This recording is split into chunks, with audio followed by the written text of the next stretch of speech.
सदियों तक मिस्र पर फिरौन का राज रहा। फिरौन, जिन्हें देवताओं का प्रतिनिधि माना जाता था, मिस्र के सबसे ताकतवर और रहस्यमयी शासक थे।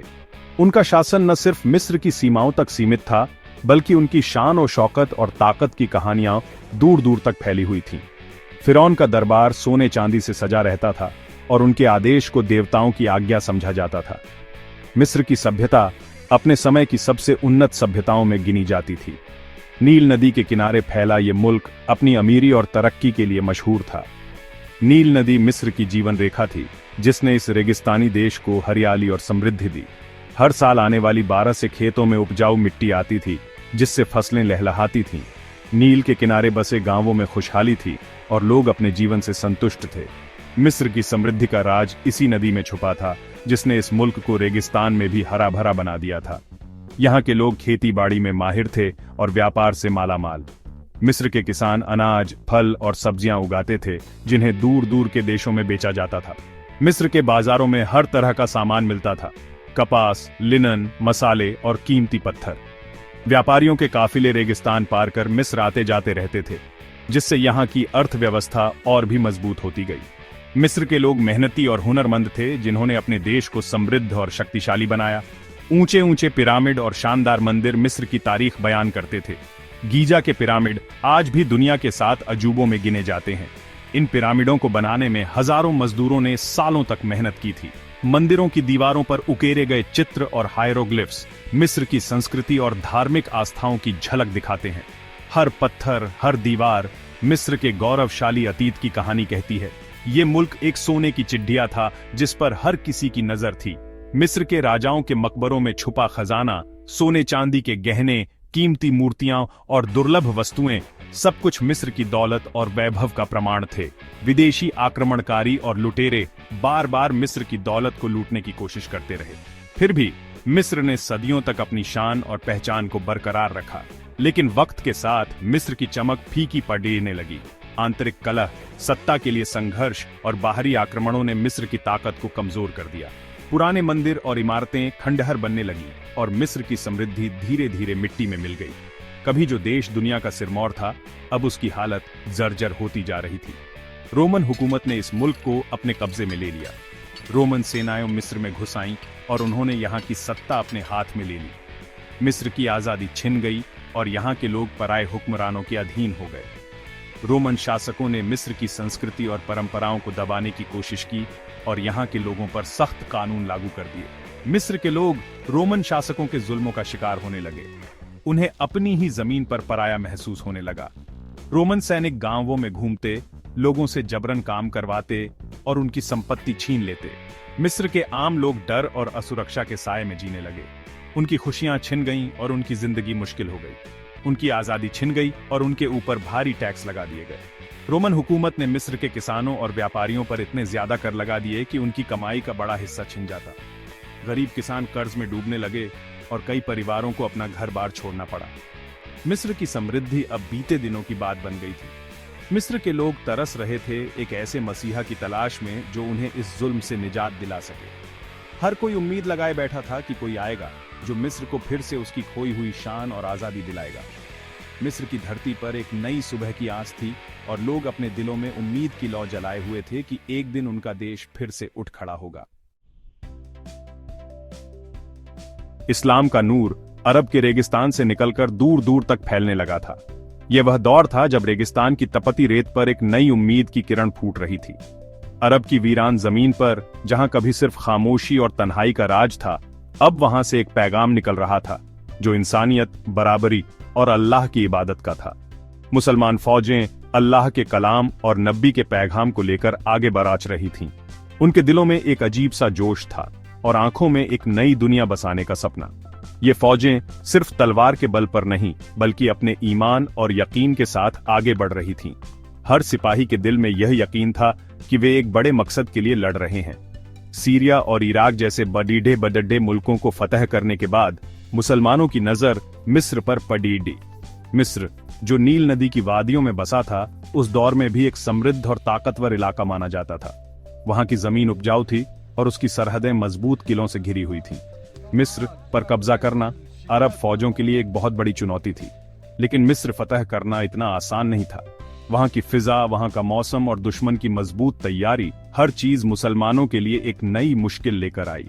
रेगिस्तान की गर्मी, पानी की कमी और लंबा सफर, इन सब ने फौज की हालत पहले ही कमजोर कर दी थी।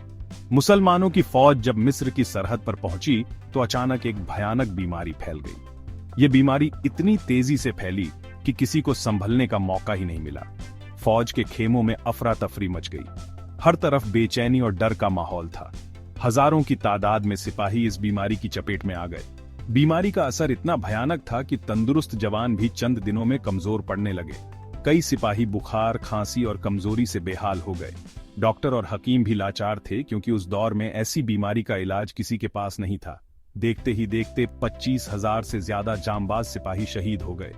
हर रोज दर्जनों जवानों की लाशें उठाई जाती थीं। फौज के खेमों में मातम छा गया था।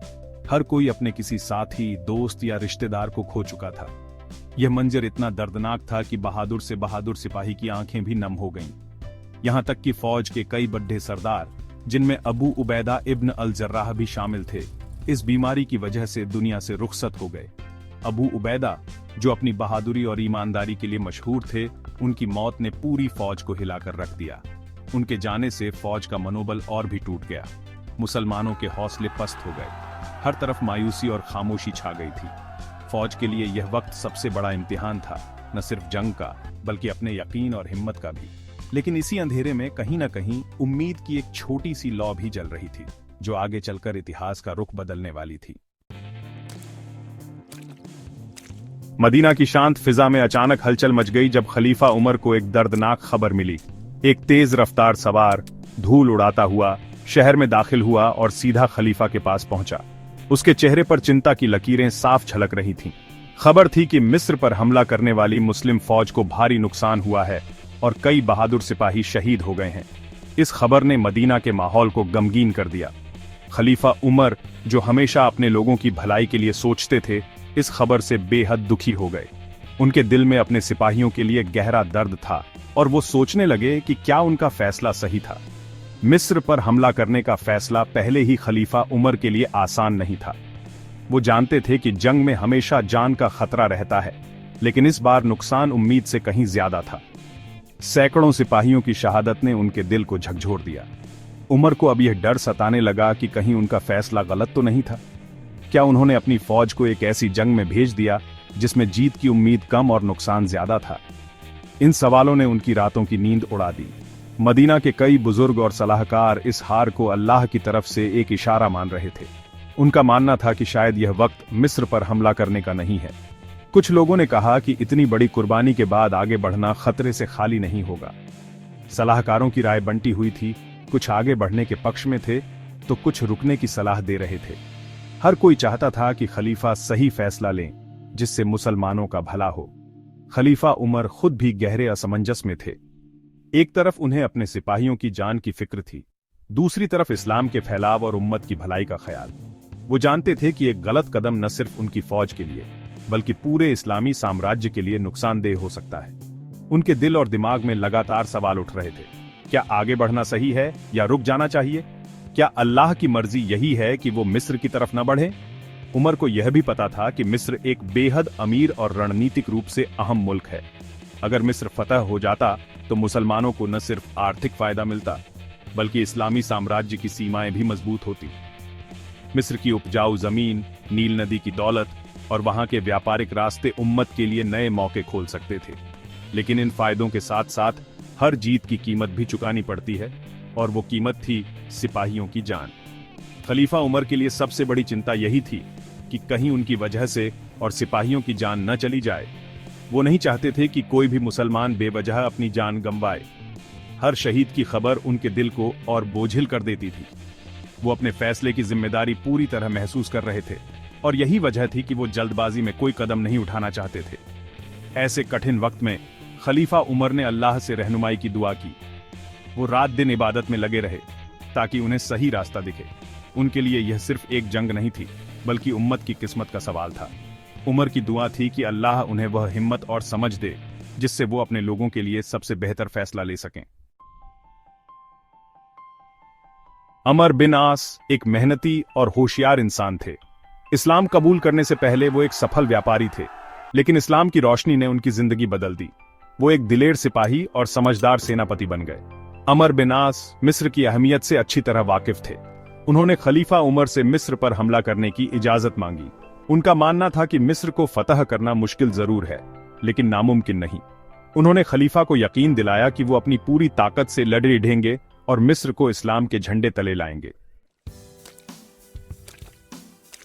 खलीफा उमर ने बहुत सोच विचार के बाद अमर बिन आस को मिस्र पर हमला करने की इजाजत दे दी। उन्होंने अमर को एक छोटी लेकिन जोशीली फौज दी और दुआओं के साथ उन्हें रवाना किया। अमर बिन आस ने अपनी फौज के साथ मिस्र की सरहद पार की। रास्ते में उन्हें कई मुश्किलों का सामना करना पड़ा। रेगिस्तान का गर्म रेत, पानी की कमी और रोमन सिपाहियों के हमले उनके इरादों को डगमगा नहीं सके। अमर बिन आस का हौसला देखकर उनकी फौज के कदम और भी मजबूत हो गए।